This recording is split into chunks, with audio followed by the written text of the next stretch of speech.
What's going on, everybody? This is Dr. Elo, and today we can discuss why am I not upgrading to the ZV-E1, to the Sony ZV. I do have the Sony ZV-E10. I am using it right now with a 30mm from Sigma f1.4. Though I think it's more than enough for me, but let me explain to you why. But first, let's go over the specs for both of the cameras, right? So, the Sony ZV-E1 and Sony ZV-E10 are both mirrorless cameras designed for vlogging and content creators. So it's specifically made for us, people who make content, whether you make content about soccer, about anything, vlogging, doesn't matter. Anybody that does content, these cameras are for you. Now, they share many similarities, such as the side flip-out LCD screen. They have no viewfinders and a variety of video features. They're focused on video, not on photography, even though both cameras are great for photography as well. Now, there are also some key differences between the two cameras that made me stay with the Sony ZV-E10, and this is based on needs. So, sensor and image quality. Sony ZV-E1 has a full-frame sensor, while the Sony ZV-E10 has APS-C sensor. Now that means that the ZV-E1 has the advantage when in low light situations. But in my perspective, I don't need that. I usually do all of my recordings on a studio, which is with controlled lighting. And when I take photos with it outside, it's during the day. I like to take landscape photos and portraits, family photos. I usually use it during the day. I seldomly use it at night. So for me, that's point number one. I don't need the low light sensitivity or the largest sensor for image quality at night because I really use the camera at night. Now, video features. Both the Sony ZV-E1 can record 4K. A ZV-E1 is 120 frames per second. The Sony ZV-E10 can record 4K video at 30 frames per second. However, the ZV-E1 can also record in 10-bit, not the ZV-E10, which is 8-bit. Now, this means the ZV-E1 captures more color information, which it will look a lot better on screen, which can be useful for color grading and post-production. I'm not completely sold on it. I'm probably gonna wait for the next best thing, but more features coming.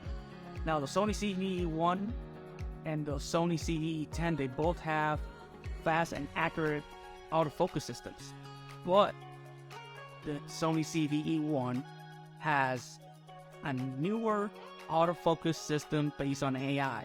I think I am more prone to stick with the Sony ZV-E10 and not waste thousands of dollars more and wait for an upgrade for maybe the A6700 that's coming up. That's more of a hybrid camera that I can only use for photos, and keep this one here in the studio. This is where I draw the line. About $700 for this one, about $2,200 for the Sony ZV-E1. That's a lot, especially for a person who's doing content part-time like I am. I'm not a full-time content creator, nor intend to be very honest. I have a career which is a very good career, and I intend to retire from it. So this is more of a side job, a side hustle for me. And I have the time, my family allows me the time to do some content, and for me it works. Another feature that I love about the Sony ZV-E10 is that this is all I need for APS-C, right? The APS-C ecosystem, it's a cheaper ecosystem in regards to the lens. The same lens that I have here with the Sony ZV-E10 are a lot cheaper than we'll get with a full frame lens. Even though I know the crop factor for the use case, for me this works a lot better, right? For me, the Sony ZV-E10 wins in every category. If you're a part-timer, if you're a full-time creator, you should get the Sony ZV-E1 because that is part of the job. Now, let's put it this way. If I was a full-time content creator and YouTube was my full-time job, absolutely I will get the best gear I could. But sometimes content is what's king. gear doesn't matter that much.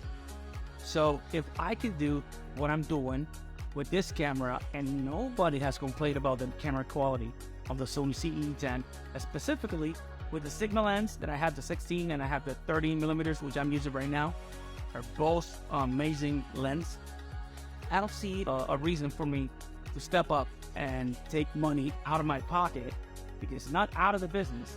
Out of the business is different. If I had the means to buy it out of the business, it will be a business expense, so it will be totally fine. But because it's a side hustle, $2,200, it's a big price tag to put out of my pocket.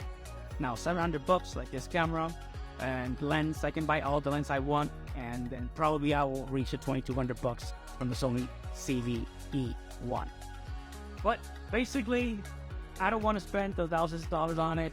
I'd rather stick with what I have, and I'm sure that there's more cameras coming out for Sony, and I want a hybrid camera in which I can also dedicate a little bit of time for photos. I want a camera that has a viewfinder and that actually I can use for creating content here as a videographer and create content as a photographer as well. Alright guys, thank you very much. This is my honest opinion on why, if you're a part-timer, you should keep Sony ZV-E1 and don't upgrade until you see what Sony brings next. Alright, this is Dr. Elaw.